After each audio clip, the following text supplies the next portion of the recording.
வணக்கம், இது உங்கள் வள்ளிமுருகன் சமையல். வாங்க இன்றைக்கி அடர்த்தியாக நல்லா ஸ்ட்ராங்காக முடி வளர்றதுக்கூடிய ஹெர்பல் ஹேர் ஆயில் நம்ம வீட்டில் கிடைக்கிற பொருளை வச்சு எப்படி ஈஸியாக சுலபமாக நம்ம செய்யலான்னு பார்க்கலாம். இந்த எண்ணெய் செய்கிறதுக்கு நான் ஒரு 1/2 லிட்டர் மரச்செக்கு தேங்காய் எண்ணெய் எடுத்திருக்கேன். இது ஒரு சட்டியில் இந்த 1/2 லிட்டர் தேங்காய் எண்ணெய் அப்படியே முழுசாக ஊற்றி அடுப்பை ஆன் பண்ணிவிட்டு ஒரு 2 மினிட்ஸ் லைட்டாக ஹீட் ஆனால் போதும். அந்த தேங்காய் எண்ணெயில் ஒரு 20 கிராம் கருஞ்சீரகம் ஆட் பண்ணுறேன். ஊற வச்ச வெந்தயம் போட்டால் தான் அதோடய சத்து நமக்கு அப்படியே இறங்கும். அப்படியே போட்டோன்னா அதோடய சத்து நம்ம ஆயிலில் எப்போவுமே இறங்காது. ஸோ ஊற வச்சுட்டு போடுங்க. அடுத்து நெல்லிக்காய். இந்த நெல்லிக்காய் நான் 3 நெல்லிக்காவை நல்லா புட்டு தட்டு வச்சு நல்லா சீவி போடுறேன். அப்போ தான் எண்ணெயில் வேகமாக வெந்து வரும். அதுக்காக நம்ம சீவி போட்டிருக்கேன்.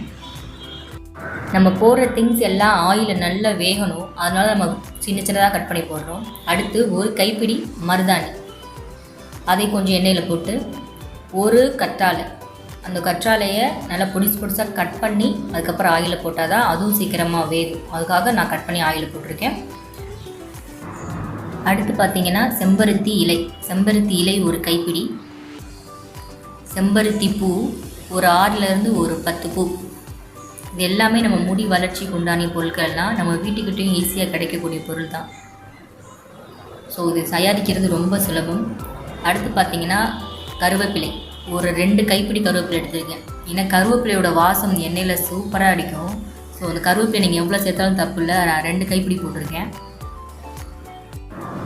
அடுத்து பார்த்திங்கன்னா சின்ன வெங்காயம், ஒரு 10லேருந்து 15 சின்ன வெங்காயத்தையும் அதையும் நறுக்கி போட்டுக்கோங்க. நறுக்கி போட்டால் தான் அதோட சாறு நம்ம எண்ணெயில் நல்லா இறங்கும். அப்போ தான் ஆயில் நல்லா நமக்கு கருப்பு கலரில் வரணும். ஸோ எல்லாத்தையும் நம்ம முழுசாக போட்டோன்னா அது உள்ளே இருக்கிற பொருள் எதுவுமே வேகாது. நம்ம இந்த மாதிரி போட்டால் தான் நல்லா உள்ளே இருக்க பொருள் நல்லா வேகணும். ஃபுல்லாக நம்ம போட்டிருக்க பொருள் எல்லாம் நல்லா வெந்து மொறுன்னு வரணும். அந்த அளவுக்கு நம்ம இப்போ காய வைக்கணும்.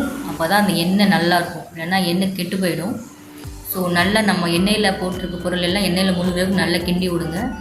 அடுத்து ஒரு 6லேருந்து 10 மிளகு போடுறேன். இந்த மிளகு எதுக்காக போடுறேன்னா சளி பிடிக்காமல் இருக்கிறதுக்காக போடுறேன். பெரியவங்கலேருந்து சின்னவங்க வரையும் யூஸ் பண்ணலாம். ஸோ சில பேர்த்துக்கு நம்ம மருதாணிலாம் போட்டிருக்கோம் குளிர்ச்சி அப்படின்றதுனால நான் மிளகு போட்டிருக்கேன். மிளகு சளி பிடிக்காமல் இருக்கிறதுக்கு. ஒரு 5 நிமிஷம் நல்ல ஹை ஃப்ளேமில் நல்லா கொதிக்க விடுங்க. மொத்தம் 20 நிமிஷம் இது. அதில் 5 நிமிஷம் ஹை ஃப்ளேமில் கொதிக்க விடுங்க. அடுத்து 15 நிமிஷம் நம்ம லோ ஃப்ளேமில் கொதிக்க விடுவோம். பாருங்கள், ஹை ஃப்ளேமில் கொதிக்க நல்லா நமக்கு பொங்கி வரும். முறையாக நல்லா மேலே வரையும் வரும். நம்ம அடிக்கடி ஒரு நிமிஷம் கிண்டி விட்டுக்கிட்டே இருந்தால் கரெக்டாக இருக்கும். பாருங்கள், நான் ஒரு 15 நிமிஷம் கழித்து திருப்பி உங்களுக்கு காட்டுறேன். இது எப்படி இருக்குன்னு நீங்களே பாருங்கள். ஒரு 15 நிமிஷம் கழித்து இது எப்படி இருக்குன்னு. நம்ம போட்டிருக்க பொருள் எல்லாமே நல்லா வெந்து மொறுன்னு இருக்குது இல்லையா? எதையா நம்ம கருவேப்பிலை எடுத்து பார்த்தாலும் செம்பருத்தி இலை எடுத்து பார்த்தாலும் நல்லா உடையணும். இப்படி அமைக்க பார்த்தோம்னா நல்லா உடையணும். மடங்கக்கூடாது. ரப்பர் மாதிரி மடங்குனா எண்ணெய் சரியாக காயலைன்னு அர்த்தம். எண்ணெய் கெட்டு போயிடும். ஸோ எல்லாத்தையும் மொறுன்னு ஆகிற வரையும் நல்லா ஃப்ரை பண்ணிக்கோங்க. ஓகே, இப்போ நான் அடுப்பை ஆஃப் பண்ணிட்டேன்.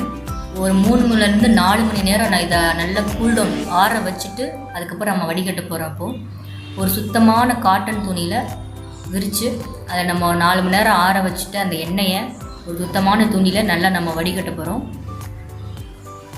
நல்லா வடிகட்டிட்டு அதில் இருக்கிற எண்ணெயை ஃபுல்லாக நல்லா புழிஞ்சு எடுத்துடணும். ஸோ இந்த எண்ணெயை தான் நம்ம தலையில் இருக்கிறக்கூடிய நம்ம முடிக்குள்ளேயும் நம்ம முடியோட நுனிப்பகுதியிலையும் வைக்கணும். ஸோ தொடர்ந்து இதை 2 மாதம் 3 மாதம் ட்ரை பண்ணுங்கள். அப்போ தான் இதோட ரிசல்ட் என்னன்னு தெரியும். பாருங்கள், எண்ணெய் எவ்வளோ கருப்பு கலரில் இருக்குன்னு. இந்த அளவுக்கு நம்ம வரணும் ஆயில்.